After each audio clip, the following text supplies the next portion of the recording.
নলবাৰীত ৰাজচক্ৰৰ বাকৰিত কবি কন্দৰ্প কুমাৰ দাসৰ গ্ৰন্থ উন্মোচনী সভা।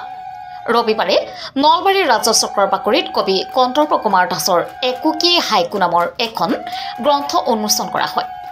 ৰাজ্যিক কৃতি শিক্ষকৰ বঁটা প্ৰাপক সাহিত্যিক প্ৰমোদ কুমাৰ তালুকদাৰৰ সঞ্চালনাত অনুষ্ঠিত হোৱা সভাখনত গ্ৰন্থ উন্মোচন কৰে বৰভাগ মহাবিদ্যালয়ৰ অৰ্থনীতি বিভাগৰ মুৰব্বী তথা সহযোগী অধ্যাপক ডক্টৰ সুশান্ত কুমাৰ কাশ্যপ।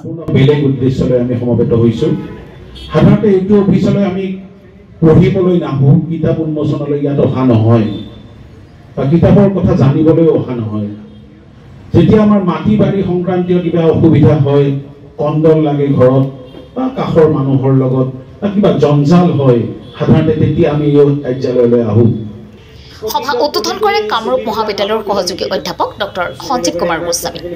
মুখ্য অতিথি হিচাপে উপস্থিত থাকে নলবাৰী চক্ৰ বিষয়া শিল্পী শিখা ঠাকুৰীয়া। বিশিষ্ট অতিথি হিচাপে শংকৰদেৱ একাডেমী নলবাৰীৰ অধ্যক্ষ বিনয় কুমাৰ মজুমদাৰ, সহকাৰী অধ্যাপিকা ডক্টৰ গীতিকা কলিতা, সাহিত্যিক নৱৰত্ন পাটোৱাৰী, ভৱানন্দ পাঠক আৰু সাংবাদিক এম মুহিবুৰ ৰহমান উপস্থিত থাকে। News 6 report DA 365 Assam.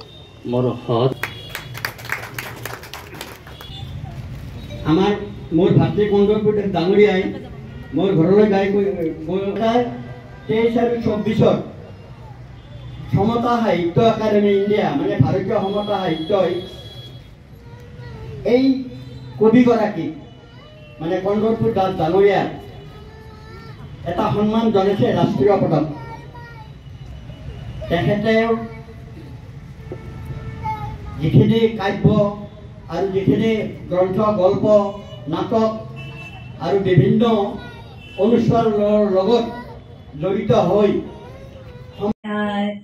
ইমান ব্যস্ততাৰ মাজত তেওঁ অসমীয়া সাহিত্যৰ লগত জড়িত থাকি আমাৰ অসমীয়া ভাষাটোক আগবঢ়াই নিবৰ কাৰণে ইমানখিনি প্ৰচেষ্টা কৰিছে, তাৰ কাৰণে অশেষ ধন্যবাদ।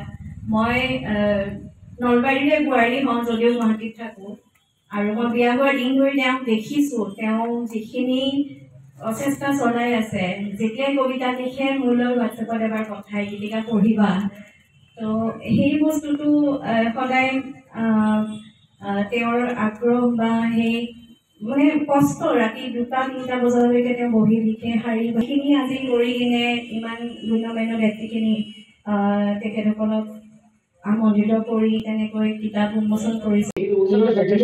আচলতে মই এটা কথা ভাবোঁ যে কিবা কৰাৰ ইচ্ছা থাকিলে সময় কোনোদিন হাঙাৰ হ'ব নোৱাৰে আৰু মনৰ প্ৰবল ইচ্ছা থাকিব লাগিব, একাগ্ৰতা থাকিব লাগিব।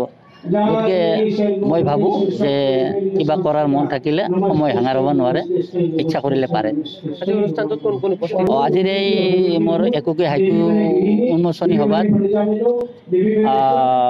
বিশিষ্ট লেখক সুশান্ত কুমাৰ কাশ্যপ, ডক্টৰ সঞ্জীৱ কুমাৰ গোস্বামী, প্ৰমোদ তালুকদাৰ, ডক্টৰ গীতিকা কলিতা, অসম টাইমৰ মুখ্য সম্পাদক এম মুহিবুৰ ৰহমান, শংকৰদেৱ একাডেমীৰ অধ্যক্ষ ডক্টৰ বিনয় কুমাৰ মজুমদাৰ আৰু সদৌ অসম ভূমিলেখ্য কৰ্মচাৰী সন্মিলনীৰ সাধাৰণ সম্পাদক ভৱানন্দ বৰাদেৱ আজি সভাত উপস্থিত আছে।